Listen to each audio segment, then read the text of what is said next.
Alright guys, so this video is going to be the video that every new meat eater who decides to start questioning veganism is sent. This is also going to be the video that I want all new vegan activists or vegan activists in general who are trying to refine their argumentative ability for animal rights to be sent to. This video is meant to be a debunk of all arguments against veganism. Now when I say all, obviously there's some that I'm probably inevitably going to miss, but this is basically all of the arguments that we are met with on veganism. Now I know there are a lot of arguments that are very easy to respond to, and then there's arguments that are very hard to respond to. So I've broken this video up into 3 sections: level 1 anti-vegan arguments, level 5, and then level 10. So I'm going to be covering arguments in this video that are easy, such as bacon though, and like eating meat is natural, all the way to the more hard ones like, what about crop deaths? What about vegan food causing death to animals?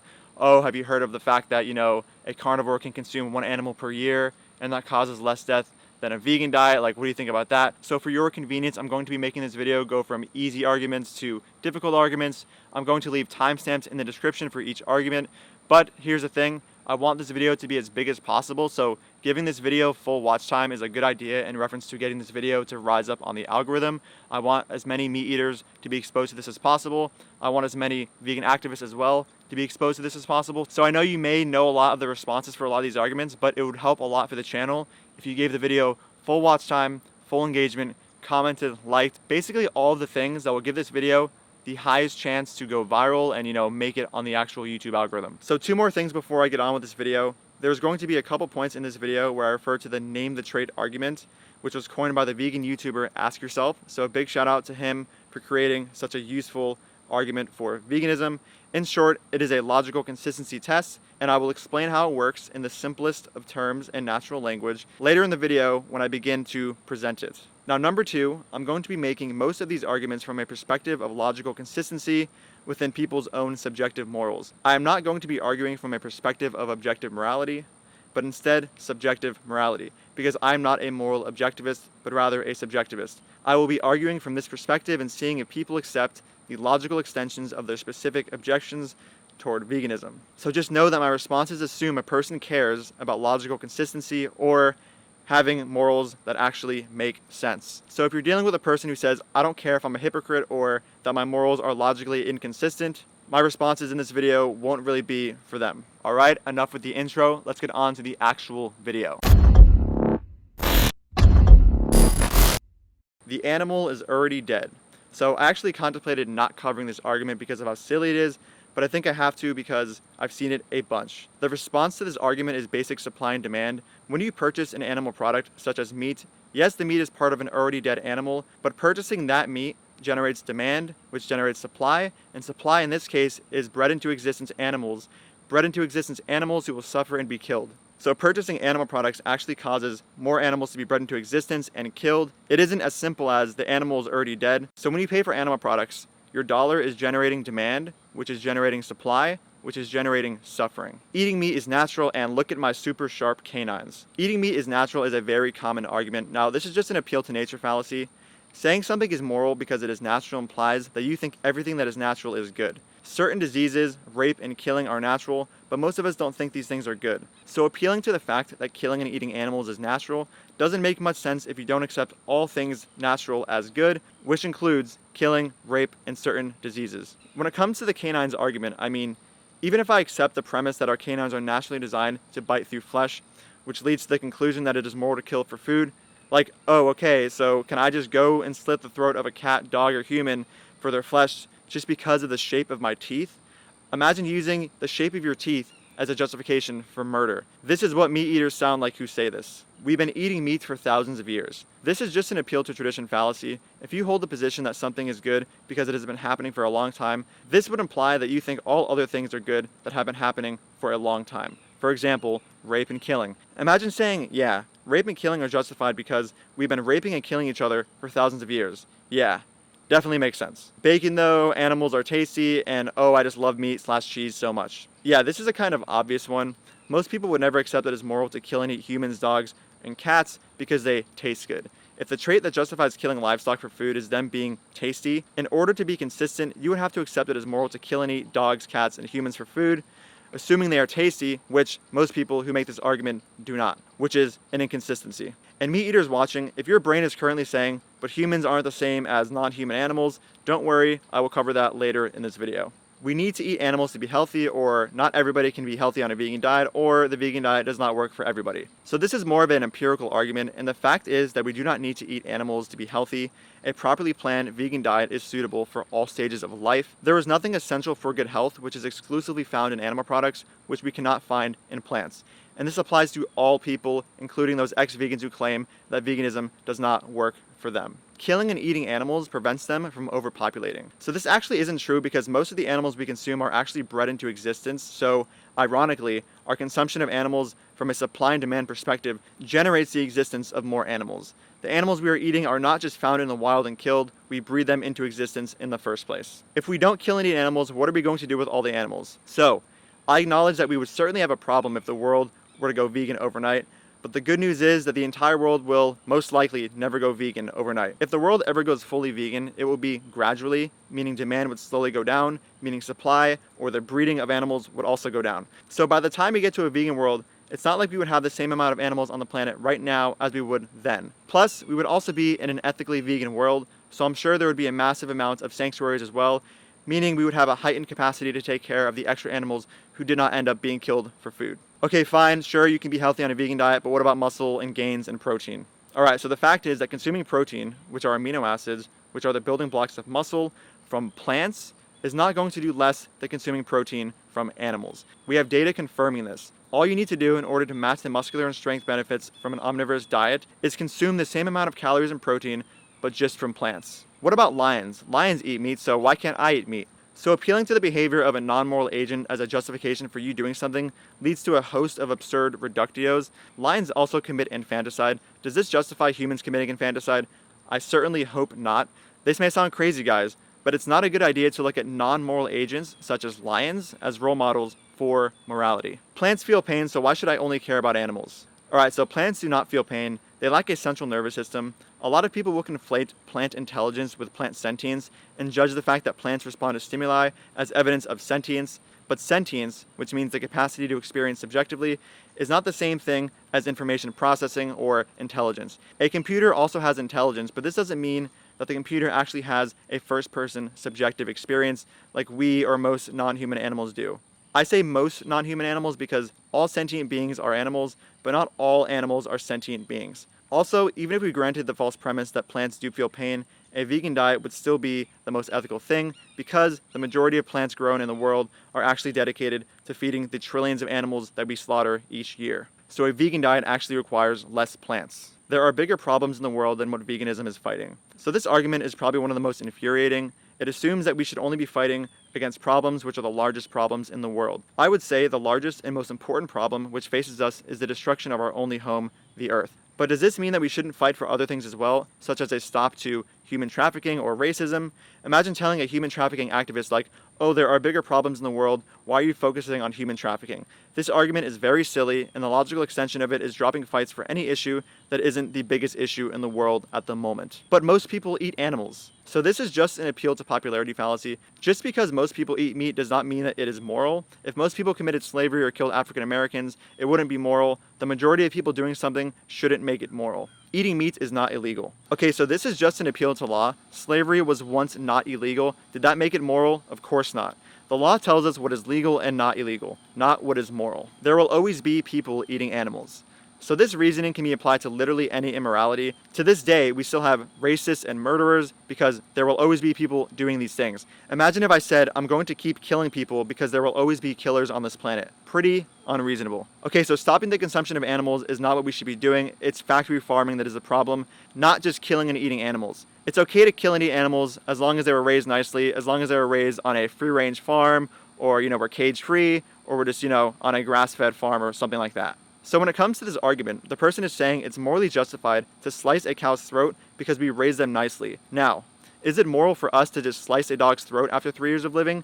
Just because we raise it nicely? Of course not. The fact that we've given an animal a nice life shouldn't serve as a justification for taking away that nice life. Now, if you're thinking, well, that's a false comparison, dogs and cows are different because our culture views them differently, Let me use that as a way to segue into the next anti-vegan argument. Eating animals is part of our culture. So this is just an appeal to culture fallacy. There are plenty of immoral behaviors that have been part of cultures such as slavery and cannibalism. This doesn't mean that those actions were moral in virtue of the fact that they were part of a culture. Imagine living in a world where we consider any action that is collectively done by a culture moral in virtue of the fact that it is part of a culture. We could hypothetically have a bunch of different cultures culturally practicing slavery, rape, and murder, and other terrible things. If it wasn't obvious, the appeal to culture fallacy is very silly.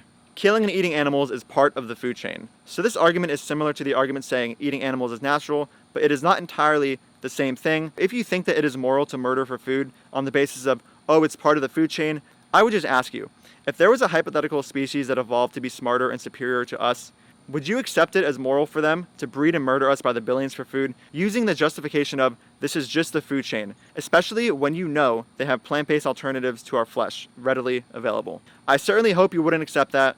The fact that there is a food chain should not justify the breeding, exploitation, and killing of sentient life. Might makes right, or we have dominion over the animals. This one is a pretty insane one. The idea that you get to do whatever you want to a lower being solely because you have the power to is pretty absurd to me. Imagine a serial killer saying, I have the might to overpower and kill this person, therefore it is moral. I would go vegan, but vegans are so aggressive and mean. So this, a lot of the time, somehow, is used as an argument against the actual ethical argument of veganism, when it actually has nothing to do with the argument or message of veganism, and instead the actual messenger. Regardless of how mean a person perceives vegans to be, mentioning how mean a vegan is isn't an actual argument toward the moral position that using, exploiting, and killing animals for food, clothing, experimentation, and entertainment is wrong. Veganism is a cult. Alright, so this isn't always used as an argument against veganism, but it is said all the time in response to vegans and veganism. So I figured I would address it anyway. So veganism, simply put, is a moral philosophy which views it as immoral to breed animals into existence for the sole purpose of using, commodifying, exploiting, and killing them for food. It is also a lifestyle which aims to reduce cruelty toward animals as much as possible. So if vegans are in a cult because they believe that animal abuse is wrong and take a physical stance against it, I'm wondering if people who say this think that somebody was in a cult for being an abolitionist back in the day for African Americans, or if a person who was against dog abuse and the killing and consumption of dogs in China is in a cult. And even if we accept that veganism is a cult, how is that an actual argument towards the position that we should not be enslaving animals for human benefit? It's not. Not everybody can go vegan. This is an irrelevant thing to say when you're a person who can go vegan. Imagine saying you want to go and murder dogs and humans for food, and someone told you to stop and you said, well, there are people in survival situations where they have to kill and eat humans or dogs to survive. It's like, okay, sure, that does exist, but you can stop killing humans and dogs, so why are you even bringing up other people's situations which you are not currently in as a justification for killing humans and dogs in this situation? If animals had the chance, they would eat me, so why should I not eat them? Alright, so two problems here. Number one, the animals that these people are eating, cows, pigs, and chickens, would not try to eat them if they were given the chance. But assuming they even would, how does that justify paying for them to be murdered? Is it now just moral to breed exotic tigers into existence so we can kill and eat them because if they were given the chance, they would eat us? Imagine if we just thought it was moral to pay for animals to be killed who are miles away from us, who aren't even attacking us, just because if they were in front of us, they would probably eat us. Very weird reasoning. Eating animals is a personal choice. So when people say this, they usually mean that eating animals is a victimless choice, but that just isn't the case. If eating animals was as victimless as a person making the personal choice to, I don't know, scratch their own head, then vegans wouldn't be saying anything. But the fact is that paying for animal products involves a victim being harmed, exploited, and killed, so this justification just doesn't work. Now, if by personal choice they really mean like, oh, this is my choice, well, serial killing is also a choice. Immoral behaviors in general are personal choices, so we shouldn't use the fact that something is a choice to justify actual immoral choices or behaviors. Veganism causes women to lose their periods. So, no, it doesn't cause people to lose their periods. Doing a nutrient-deprived version of a vegan diet, or basically any diet, is what causes women to lose their periods, not the vegan diet per se. Animals were put here for us. So this claim is very weird. Sometimes people are appealing to religion when they say this, which by the way, I will be covering next, and some people just mean it generally like, oh, animals were put here for us. I'm unsure how anybody could prove this. I could also say this about any random group of people. I'm sure slave owners back in the day said that their slaves were put there for them. This argument can be made toward any individual or group of sentient beings. The claim is just not substantiated, and even if it was, it wouldn't justify killing them. Now, an example of where this could make sense is if someone said this, but was referring to how we breed animals into existence to kill them for food.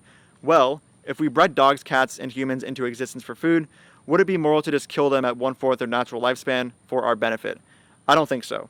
The fact that you breed a sentient life into existence for a specific purpose should not be viewed as a justification for doing what it is you want to do with that life, assuming you're not a psychopath. So the Bible says that animals are here for us, or God says that we can eat animals, or the Bible says that we are here to dominate the animals or have dominion over the animals, or animals don't have souls. So two things. When somebody says that it is justified to kill animals for food because God says it is moral, they are essentially saying that God said X is moral, therefore doing X is moral. So in order to be consistent, this person would have to accept it as moral to do anything so long as God says it is moral. So if God said it is moral to, torture left-handed people, this person would have to accept it as moral, which I don't think they would. Now, a lot of religious people will respond to this specific argument saying, but God hasn't said those things. Well, to respond in this way to my argument is to miss the entire point of my argument. The point is that the justification God said so is being used. So technically, hypothetically, if God said anything was moral, the person deploying this argument would have to accept whatever God is saying is moral as actually moral. And that thing can be anything.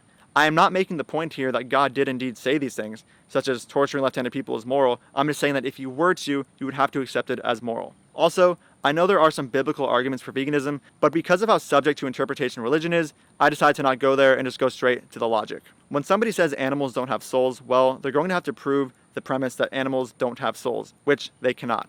I could just, with just as little evidence, say, left-handed people don't have souls, and they obviously wouldn't accept this reasoning. This part of needing to provide evidence for your claims is also required for when the person makes the specific argument which I just recently addressed, which was, God says so, so it's moral. They will have to prove God first as well, which they cannot. We are giving these animals life, so it is better to at least give them the chance to live than to not. Alright, so this one is pretty silly. This person is coming from a place of solely valuing life and not taking into account things like well-being. It is obvious that for basically everyone, if their suffering to well-being ratio became so awful, regardless of whether or not they are living, they would not want to live anymore. So just being alive is not all that matters, and even if we raise animals in a positive environment up until the point that we slash a knife across their throat, that also wouldn't be justified.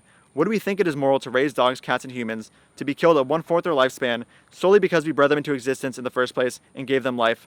I don't think so. Animals don't share a social contract with me. This argument is basically when somebody says that since animals do not share a social contract with me or are mentally incapable of sharing one, that it is morally justified for me to pay for them to be killed for food.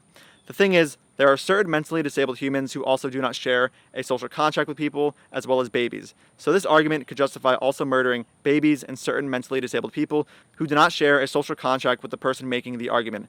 Pretty insane. Also, there are lands of indigenous people who are cut off from society who also don't share a social contract with this person. Does this mean that it is moral to just mass genocide these people for food? Of course not.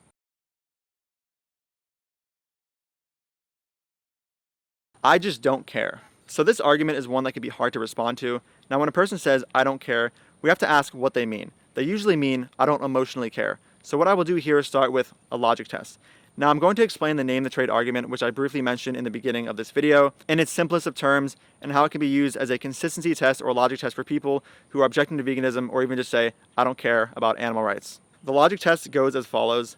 Please name the trait or set of traits present in a cow which justifies killing them for food, which if were present in a specific human being would justify killing a specific human being for food. It is important to understand that this logic test does not aim to equate the moral value of humans and cows. This is a very common misunderstanding of the argument. It is asking what trait or set of traits a cow possesses which justifies killing them for food, which if were present in a specific human being would justify killing a specific human being for food. A way I like to go about this logic test is using something called the trait equalization process, which again is originally from Ask Yourself. So think of it like this. We have a cow and a human. Now let's imagine that it is moral to kill the cow for food, but not immoral to kill the human for food.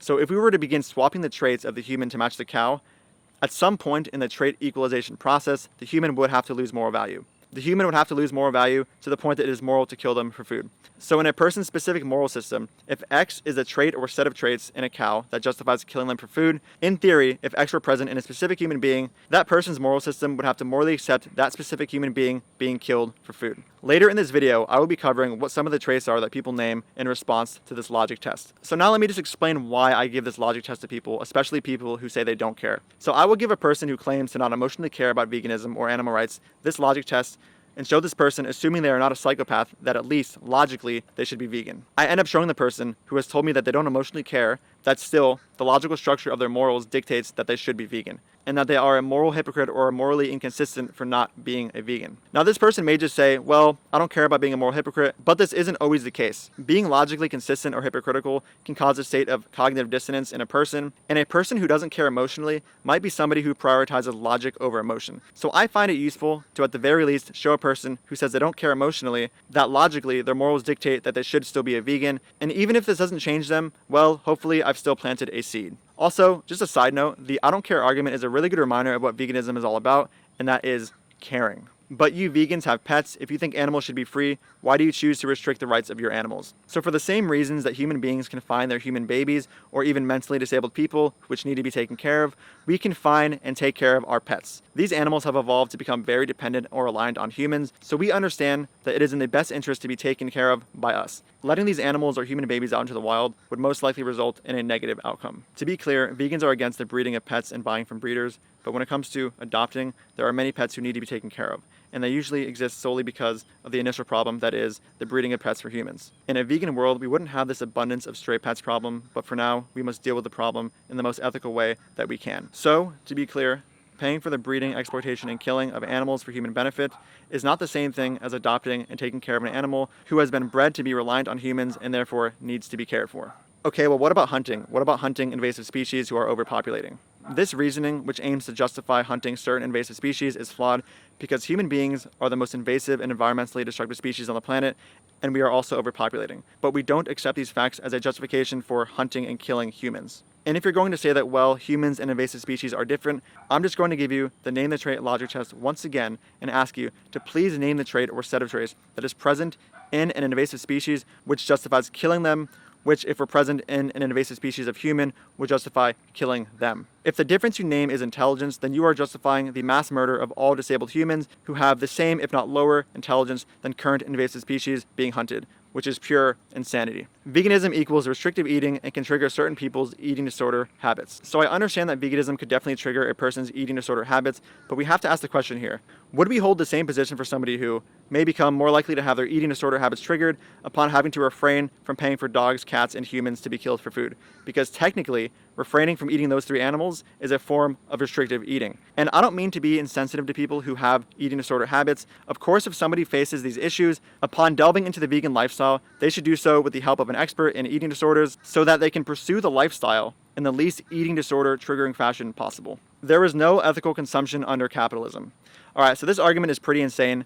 Imagine using this justification to pay for dogs, cats, and humans to be murdered. Like, oh, all consumption under capitalism is unethical, so please stop bothering me about my unethical decision to pay for humans, cats, and dogs to be murdered for food. Pretty insane. Also, I don't even think that the idea that there is no ethical consumption under capitalism even makes much sense. I understand there is unethical consumption under capitalism, totally. But to say that there is zero ethical consumption and that all consumption is unethical, I don't understand. And before I get attacked, I just want you all to know that I am not super pro-capitalism, nor am I super anti-capitalism. I simply have not researched this topic enough to have a strongly backed and established opinion. Morality is subjective, so who cares? So saying morality is subjective as a justification for killing animals is actually pretty hilarious. Imagine a serial killer saying, morality is subjective, therefore I get to kill and it's right. Like, yes, I agree that morality is subjective, but if we consider the fact that morality is subjective as a justification for committing any immorality, we have to consider everything morally right, or at the very least consider everything morally neutral, or even amoral. Imagine living in a world where we had no justice system because morality is subjective though. Veganism is a privilege or expensive. So this is just a giant misconception. Yes, a vegan diet can be expensive, but it is not inherently expensive, just like a non-vegan diet. Just like it is possible to consume an expensive or cheap non-vegan diet, it is also possible to consume an expensive or inexpensive vegan diet. Obviously, if a vegan only consumes mock products and only goes to vegan gourmet restaurants, their diet will be expensive. But there are cheap vegan foods too. Rice, beans, pasta, oatmeal, bananas, various other fruits, various other vegetables, etc. are pretty good examples of cheap vegan food. So one last time, there is expensive vegan food and inexpensive vegan food. That's it.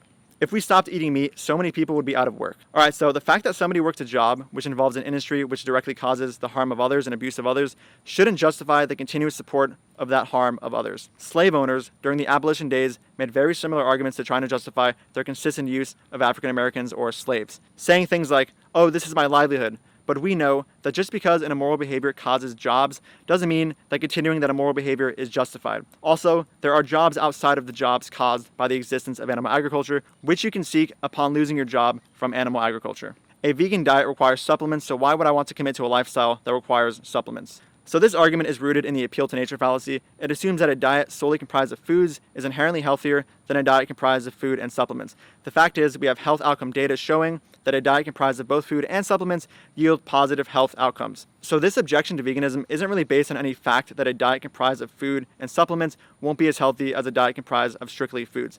Imagine if we had to choose between eating humans or eating plants plus B12 supplements, and we knew that both diets yielded a positive health outcome. I think it is blatantly obvious that we would choose the diet that does not require the mass genocide of humans. Eating meat made our brains grow. So this is just an appeal to historic necessity. Now, there is data to suggest that this wasn't even the case, and that what actually made our brains grow was being able to cook food and our brains having abundant access to glucose as a result. But I'm not even going to get into that. I can answer this question while entertaining the premise that eating meat historically made our brains grow. Imagine if we found out that killing and eating humans made our brains grow in the past. Would this justify breeding and murdering humans right now because in the past doing so made our brains grow?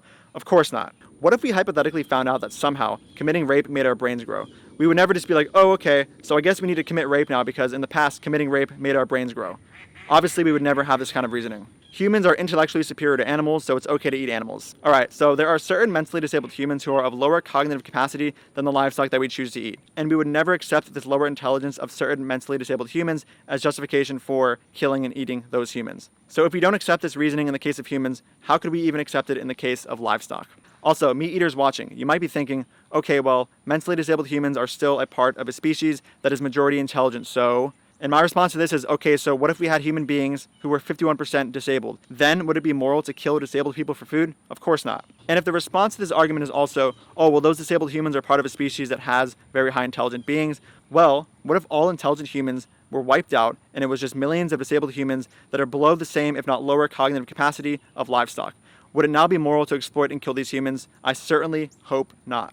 Animals just aren't humans, so it's moral to kill them for food. If a person says this, all you have to ask is if they would think it's moral to breed, exploit, and kill a hypothetical evolved species of human-level intelligence for food who technically is not human. They would have to just accept it as moral to kill these beings whose experience is subjectively identical to ours, but just physically look different. Guys, these hypotheticals really just help the average meat eater understand that the reason that we, or at least the average person, values human life also exists within animals, and that reason is sentience. The reason isn't high intelligence because we still value those disabled humans, and the reason also isn't because we're human, because the average person wouldn't accept it as moral to mass breed, exploit, and kill a hypothetical non-human species of our intelligence for food, clothing, entertainment, etc. Sentience and the capacity to suffer is what makes us value beings, not the fact that they're human when it comes to their DNA or the fact that we have a certain level of intelligence. I'm not going to go vegan because I don't want to value humans and animals the same. So this is a very big misconception of what the vegan lifestyle is. You don't need to morally equate the value of humans and animals to be a vegan. You can recognize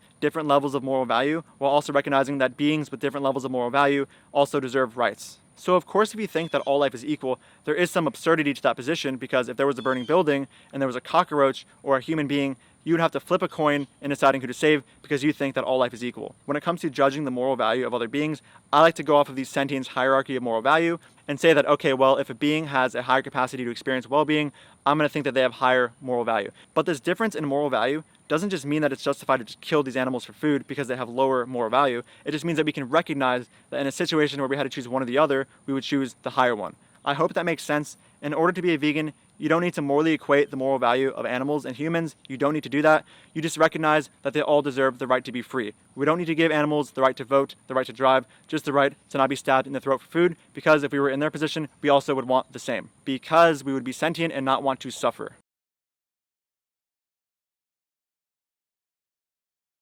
Vegans pay for slave labor, so they are just hypocrites. So when it comes to this argument, first of all, this person is just making a tu quo fallacy, which is just a fallacy where instead of making an actual argument, you attempt to point out hypocrisy in the person making the argument. Secondly, this person would have to actually prove that vegans are hypocrites for, say, purchasing a product that is from a sweatshop. One of the reasons vegans at least tend to be vegan is because of the increase in net suffering or violation of rights derived from supporting animal agriculture. So this person needs to prove that the same kind of thing is happening in the case of buying something that is derived from a sweatshop. The fact is that people in sweatshops are getting the best possible job available to them, so if they were to lose their current job, they would most likely find a worse job causing an overall net positive in suffering. I'm not implying that sweatshops aren't an issue and that you shouldn't shop somewhere else when given the option, and that we shouldn't work to improve the conditions of these workers. I'm just saying that pointing out that a vegan is supporting a sweatshop in another country isn't necessarily the pointing out of a logical contradiction or hypocrisy. Always remember that when a person calls you a hypocrite, to ask them to prove that you are a hypocrite. It's so silly that non-vegans will call vegans hypocrites without even knowing what their normative ethics or moral system is, what makes them vegan, and how what makes them vegan, which in my case is partially the net gain and well-being it causes and non-violation of rights, is not incompatible with, say, supporting sweatshops, where the workers are working the best possible job available to them. A carnivore diet, in which a person hunts and kills one animal per year and survives off of them, is more ethical than a vegan diet because it requires less deaths. Alright, so this is probably the most difficult argument to respond to, but don't worry, there is a debunk. So before I respond to this argument, I want to go over the famous moral philosophy problem known as the trolley problem. So in the trolley problem, we are given a situation where there are 5 people tied to a train track, and 1 person tied to another train track. The train is currently on the way to kill the 5 people, and you have the opportunity to pull the lever, switch the path of the train, and kill the 1 person, as opposed to having the 5 people die. Now, most people's intuition in this situation is to say we should go ahead and pull the lever and save the 5, because doing so will result in a smaller death count. This intuition and even reasoning is what the carnivore is using in making this specific point. But when we think about the trolley problem a little bit deeply, depending on your moral system, you may actually find out that you do not think that it is moral to pull the lever and save the 5, and here is why. So the trolley problem is a classic case of deontology versus utilitarianism. So if you don't understand what utilitarianism is and deontology, in basic terms, utilitarianism is a moral system in which you value maximizing utility, and what utility means depends on a person's own subjective morals, but usually people mean well-being when they say utility. Deontology is more rule-based and doesn't take into account utility, but instead is a rule-based kind of morality. Anyway, so the reason that I personally think that it is not moral to save the 5 and deliberately murder the 1 is because I don't think it's necessarily right to just go and kill 1 person if it means 5 people will be saved. Here is an analogy to help you further understand this. If there were 5 people on the way to organ failure, and you had the chance to just murder somebody, extract their organs, and save the 5, would you do it? I personally would not. I personally would not because I don't think that it's justified to just go ahead and murder somebody if it means 5 people will be saved. In the case of the trolley problem, I think that we should not go ahead and murder the 1 because I think in this situation, murder is wrong.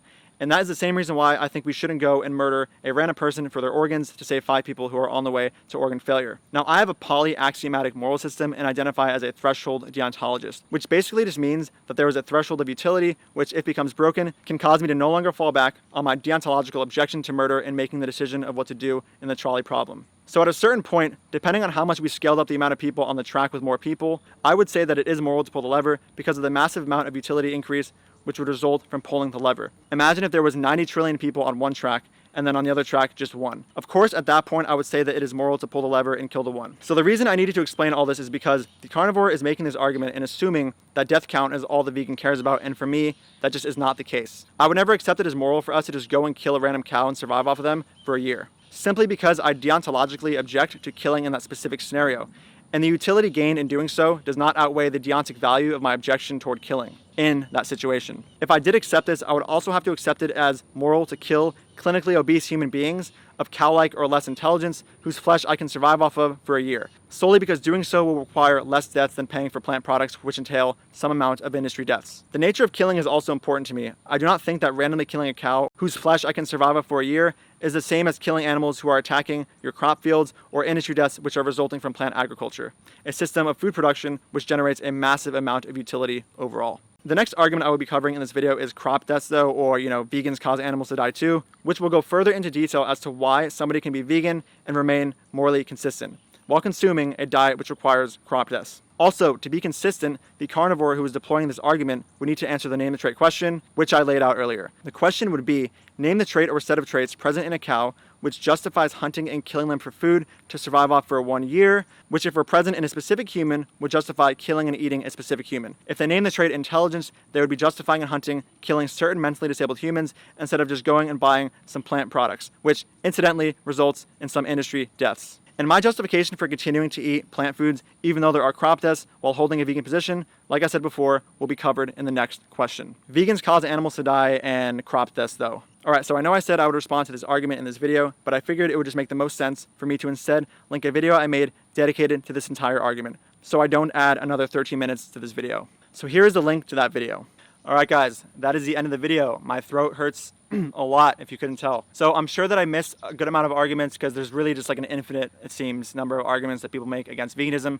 So if I missed any of those arguments, please comment them below and I'll probably make a part 2 of this video. Guys, like I said, I want this video to really get everywhere. I want as many meat eaters as possible to see it, and I want as many vegans and vegan activists as possible to see it so that our movement can become better at arguing logically and understand how to respond to the infinite number of arguments that people make towards vegans. A big shout out to the vegan YouTuber Ask Yourself once again, and also Avi Bitterman, a plant-based medical doctor who is well-versed in moral philosophy and the empirics on nutritional science. Ask Yourself and Avi Bitterman are arguably, in my opinion, the most intelligent and strongest debaters for veganism. Obviously, I'm bringing them up because I'm very thankful for them, showing me how to debate and be reasonable when it comes to my logical and vegan argumentation. But another reason I'm bringing them up is because, like I said, they are the strongest and most intelligent people in the vegan community. We need to bring them up and get them to, debate on live TV. Obviously, I would like to do this as well, but I think that they're better than me, honestly, when it comes to debate and argumentation, and they are the best, so why would we not want the best at the top representing veganism to the masses and, the entire planet? So please go follow Avi Bitterman and Ask Yourself. Binge watch their videos if you want to get better at, debating veganism. And also when it comes to Avi, go to him for nutritional information. I know he says not to idolize people when it comes to nutritional science and whatever, and I totally agree with that. But when it comes to Avi Bitterman, he is the most empirical, he cares the most about the truth, and he debunks anti-vegan nonsense, he debunks vegan nonsense as well, vegan myths. He's very good when it comes to nutritional science, so please just, take some notes from the way that Ask Yourself and Avi Bitterman think and try to become as reasonable and logical as possible as they have. All right, guys, that is the end of the video. Please comment, like, and subscribe. If you enjoy my content and want to support me on Patreon, the link is in my description below. Thanks again for watching, guys, and I'll see you in the next video.